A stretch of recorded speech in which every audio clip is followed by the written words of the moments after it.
Hello guys, welcome back to the channel.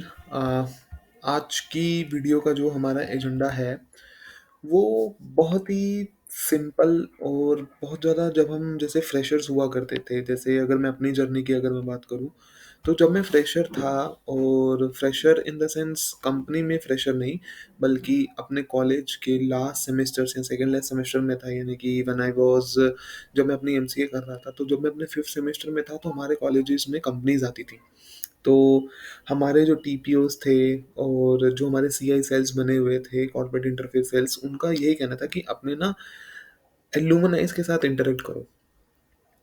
हमारा उस समय ये होता था कि एलुमनाइज़ के साथ इंटरैक्ट करने में तो सिर्फ़ हमारे मन में उस समय यही क्वेश्चन आता था कि मतलब ना कंपनी में जो इंटरव्यू लेते हैं ना, वो क्या-क्या पूछते हैं, हमें क्या-क्या करना चाहिए। बट समव्हेयर उस पॉइंट से मैंने बहुत कुछ सीखा। कि देखो, वो जो पूछे वो आपकी तैयारी के ऊपर है कि वो तो कुछ भी पूछ सकते हैं, वो हमें कुछ नहीं पता। हमें अपनी तरफ से तैयारी पूरी करनी चाहिए। बट एक क्यूरियोसिटी जो मुझे शुरू से ही थी इसमें कि ठीक है, कंपनी में मैं एंट्री कर लूँगा, इतना मैंने प्रिपरेशन कर ली है। बट समवेयर एक क्यूरियोसिटी जो होती है ना कि कंपनी में ना काम कैसे होता है? कि मतलब कि मेरे को वो ग सीट पे बैठना है, मेरे को काम मिलेगा, मैं करता रहूँगा, कि क्या प्रोसेस है? क्या बिज़नेस एक्टिविटीज़ हो रही हैं? कैसे कोई भी काम मेरे पास आ रहा है कि नहीं आ रहा? तो उन डेज़ में मेरे को जब मेरे एलुमनाइज़ ने बताया कि ना टिकट्स मिलती हैं हमें, तो मुझे लगा टिकट्स का मतलब अच्छा ठीक है, काम मिलता है, फिर उस टिकट को कंप्लीट करना होगा, ये वो। उस समय हमें सिर्फ़ समराइज़ फ़ॉर्म में पता था कि टिकट होती है। बट एक्चुअल में जब कॉर्पोरेट में मैंने एंट्री किया, तो मैंने बहुत चीज़ें सीखी कि है क्या एक्चुअल में, वर्कफ़्लो है क्या? वर्कफ़्लो को जानना क्यों ज़रूरी है? तो जब मैं फ्रेशर था, तो मैं हर अपने एलुमनाई से यही हमेशा पूछता था, भैया कंपनी में ना काम कैसे होता है, ये तो बताओ, हम एंट्री तो कर लूँगा। तो कंपनी में काम कैसे होता है? कंपनी को कंपनी क्यों बोला जाता है? वहाँ पे एक्टिविटीज़ को ऑर्गेनाइज़ कैसे किया जाता है? एक कंपनी का मतलब ये है जहाँ पे डिफरेंट सेट ऑफ पीपल्स होंगे, डिफरेंट माइंडसेट होगा, बट उनका एजेंडा यही होगा कि जो उन्हें टिकट्स मिली गई हैं, उनको कोऑर्डिनेट करके आपस में उस टिकट्स को क्लोज़ करना, ताकि एक प्रोसेस चले। क्योंकि जब आपका प्रोसेस ठीक होगा, तो आपने जो भी टिकट करोगे, उसकी डिलीवरी ठीक टाइम पे होगी। तो बहुत सारी चीज़ें होती हैं। अब उस समय तो बस इतना पता चल गया कि अच्छा भैया ये चीज़ें करनी होती है, प्रोसेस पे ध्यान देना होता है, टिकट आएगी कंप्लीट कर देंगे, कोऑर्डिनेशन करेंगे, बस। बट एक्चुअल में ना बहुत चीज़ें होती हैं। हर कंपनी का अपना अलग वर्क फ्लो होता है, जो कि कस्टमाइज़ेशन होता है। फॉर एग्ज़ाम्पल जैसे हम जीरा की बात करें, जीरा एक प्रोजेक्ट मैनेजमेंट टूल है, जिसके अंदर आपका कस्टमाइज़ेशन वर्क फ्लो होता है, बहुत चीज़ें होती हैं। बट बहुत सारे फैक्टर्स होते हैं जो आपके वर्क फ्लो को डिफाइन करते हैं। बट उसमें जो सबसे इम्पोर्टेंट फैक्टर होता है, जो मुझे पर्सनली लगता है अपने एक्सपीरियंस से कि जो रोल बहुत बड़ा प्ले करता है, वो होता है आपका कितने नंबर्स ऑफ पर्सन हैं आपकी टीम में। ये 5 से लेकर 15 भी हो सकते हैं, ज़्यादा भी हो सकते हैं। मतलब हमें जो माइंडसेट ये बनाना पड़ेगा कि टीम कितनी फ्लेक्सिबल है और कितने नंबर ऑफ पर्सन्स हैं, तभी हम काम कर सकते हैं। तो अगर मैं साधारण बात करूँ, मान लो मेरे में सिर्फ़ 4-5 लोग हैं। 1 डेवलपर है, 1 टेस्टर है, और बिज़नेस एनालिस्ट है। हम सिर्फ़ 3 लोगों की ही टीम है और कोई श कुछ भी नहीं है।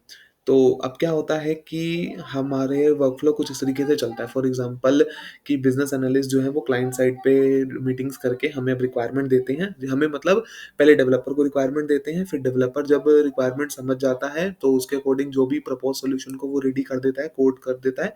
तो उसके बाद वो मुझे टेस्टिंग के लिए देता है, मैं टेस्टर हूँ, और मैं जब टेस्ट में कुछ भी चीज़ फेल हो जाती है, तो उसको दोबारा बोलता हूँ डेवलपर के साथ कॉन्टैक्ट करके और बिज़नेस एनालिस्ट को लूप में लेके कि भैया ये वाली प्रॉब्लम है, इसे आप सोल्व करो। और उसको जब वो सोल्व कर देता है, तो मैं उसकी रीटेस्टिंग करके उसको अपनी तरफ से बोल देता हूँ कि it is done from my side, it is working as expected. सभी रिजल्ट्स एक्सपेक्टेड रिजल्ट्स हमारे equal equal to actual results के साथ मैच हो रहे हैं। तो ये प्रोसेस चलता है। बट बड़ी कंपनीज़, प्रोडक्ट बेस्ड ऑर्गेनाइज़ेशन होगी जहाँ पे प्रोडक्ट मैनेजर्स हैं, स्क्रम मास्टर्स हैं, बहुत सारे बड़े-बड़े एक की मैनेजरियल पर्सन हैं जो काफ़ी हाई लेवल, टॉप लेवल पे बैठे हुए हैं और उनको experience 16 plus years, 15 plus years है, और वो डिलीवरी मैनेजर का काम कर रहे हैं कि कैसे प्रोजेक्ट की डिलीवरी करानी है। तो उस पॉइंट पे किस तरीके से वर्कफ्लो काम करता है। कुछ एक छोटा-सा वर्कफ्लो मैं जो नेक्स्ट स्लाइड है उसमें मैं आपको बताता हूँ कि मान लो कि काम एक्चुअल में होता कैसे है एक ऑर्गेनाइज़ेशन में। तो वो कुछ वर्कफ़्लो कुछ इस तरीके से दिखता है। तो अभी इसको बताने से पहले मैं आपको बहुत एक इंटरेस्टिंग और क्यूरियस चीज़ बताता हूँ।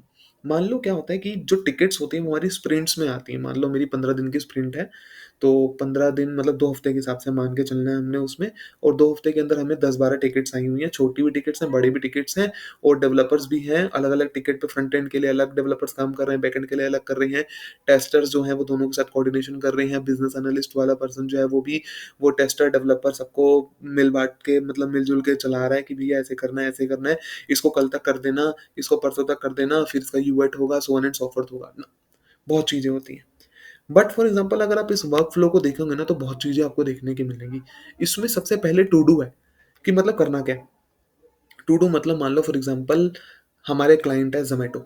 ज़ोमैटो एग्ज़ाम्पल हम लेंगे। ज़ोमैटो ही इसलिए ले रहा हूँ, सबको पता भी रहेगा कि ज़ोमैटो याद रहने वाली भी चीज़ है। तो ज़ोमैटो है, ज़ोमैटो ने बता दिया कि भैया मेरी ये रिक्वायरमेंट है, इसको पूरा करना है, ये मेरा प्रॉब्लम स्टेटमेंट है, इसको ऐसे-ऐसे करना है। तो ऑल का मतलब यहाँ पे ये है कि टेस्टर को ये भी बता दिया, डेवलपर को भी बता दिया, बिज़नेस एनालिस्ट को भी बता दिया, सबको बता दिया। और जब टिकट खत्म हो जाएगी तो क्लोज़ हो जाएगी, तो सबको पता नोटिफ़िकेशन आ जाएगी कि भैया टिकट क्लोज़ हो गई है। अब क्या होता है इन प्रोग्रेस का मतलब ये होता है कि हमें रिक्वायरमेंट समझ आ गई, अब हम कार्य प्रगति पे हैं, कोई डिस्टर्ब ना करे हमें किसी भी चीज़ को लेके, हमें प्रॉब्लम समझ आ गई है, अब उसमें उस पे कोड करना शुरू कर रहे हैं। प्रोग्रेस स्टेज में क्यूए आ जाता है, डेवलपर तो होगा ही होगा। प्रोग्रेस में क्यूए आ गया, प्रोग्रेस में डेवलपर ने डेवलप कर दिया कोड, उसके बाद क्यूए को दे दिया, और क्यूए का काम ये होगा कि उस पर्टिकुलर कोड को चेक करना कि whether it is working as expected और नॉट। अब क्यूए के पास बहुत सारी चीज़ें हो सकती हैं, कि भैया बहुत सारी चीज़ों में मतलब 2 ही चीज़ें हैं, ज़्यादा नहीं होती हैं। आइदर वो ठीक चल रहा है, आइदर वो गलत चल रहा है। अगर गलत चल रहा है, तो उसको फ़ेल कर देगा और दोबारा डेवलपर को रीअसाइन कर देगा कि भैया इस टिकट को दोबारा जो भी इसमें इश्यूज़ आ रहे हैं, इसको सॉल्व करो ताकि मैं इस पे रीटेस्टिंग करूँ। ठीक है, अब सब कुछ हो गया। अब कभी-कभी क्यूए को बहुत सारी कन्फ्यूज़न भी हो सकती है रिक्वायरमेंट अंडरस्टैंडिंग के टाइम पे कि भैया रिक्वायरमेंट अगर उसको क्लियर होगी देन ओनली वो प्रोसीड कर पाएगा टेस्टिंग को, नहीं तो फिर उसके लिए बग और फीचर में कोई डिफरेंस नज़र ही नहीं आ पाएगा, वो डिफरेंशिएट नहीं कर पाएगा। So, as a QA, it is compulsory for me to understand the requirement in a very easiest and crystal manner. तो रिक्वायरमेंट अगर मेरे को क्लियर हो गई है, अब मेरे को मेरे एंड से टिकट मैंने इसको पास कर दिया। मैंने कहा डेवलपर भाई एकदम ठीक चल रही है, इसको पास करते हैं। अब यूएट स्टेज आ गया, यूएट का मतलब है यूज़र एक्सेप्टेंस टेस्टिंग। ये अगर मान लीजिए आपकी प्रोडक्ट बेस्ड ऑर्गेनाइज़ेशन है, तो उसमें प्रोडक्ट मैनेजर जो होगा वो यूएट कर सकता है। बट मान लीजिए सर्विस बेस्ड ऑर्गेनाइज़ेशन है, तो यूएट करने के लिए जो मैंने अभी तक यही चीज़ सीखी है और देखी है, तो क्लाइंट का रोल आ जाता है। क्लाइंट अपने एंड से देखता है कि भैया मैं देख लेता हूँ कि कोई गड़बड़ी तो नहीं है। अगर वो यूएट पास कर देता है तो हमारी जो टिकट है वो प्रोडक्शन में डिप्लॉय हो जाती है और टिकट क्लोज़ हो जाती है। बट अगर कुछ यूएट फेल हो गया, तो वो फिर दोबारा चीज़ें दोबारा चलती हैं। रिक्वायरमेंट स्टेज पे दोबारा आती हैं, डेवलपर को दोबारा किया जाता है, टेस्टर को लूप में लिया जाता है, देखा जाता है कि क्या-क्या चीज़ें गलत हुई हैं, कहीं रिक्वायरमेंट में तो कोई ग्लिच तो नहीं आया कि क्या है, क्या नहीं है। तो दिस इज़ द वे आपका वर्कफ्लो चलता है।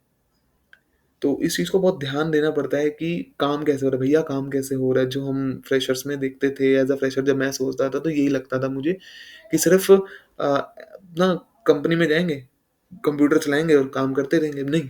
बट आपकी कितनी एक्टिविटीज़ हो रही हैं, कितने सारे लोगों के साथ इंटरेक्शन हो रहा है, तो ये सब चीज़ें भी इसी के अंदर आती हैं। तो आई होप आप फ्रेशर्स लेवल पे आपको ये चीज़ पता चल गई होगी कि काम कैसे होता है। क्योंकि ये जो चीज़ होती है, ये वर्कफ़्लो जो होता है वो कंपनी टू कंपनी डिफ़र करता है। इसका कोई स्टैंडर्ड नहीं होता है। स्टैंडर्ड इन द सेंस कि बेंचमार्क नहीं है, डेवलपर, टेस्टर, बिज़नेस एनालिस्ट ये तो होगा ही होगा। बट इसके अलावा अगर आपका मान लीजिए प्रोडक्ट बेस्ड ऑर्गनाइज़ेशन में हो तो इसमें प्रोडक्ट मैनेजर भी आ सकता है, आपका प्रोजेक्ट मैनेजर भी आएगा, लीड्स भी आएँगे एंड नंबर ऑफ पीपल्स आ सकते हैं। सो अभी के लिए बेस लेवल पे, फ्रेशर लेवल पे हमें सिर्फ़ यही ध्यान रखना है कि काम कैसे चलता है।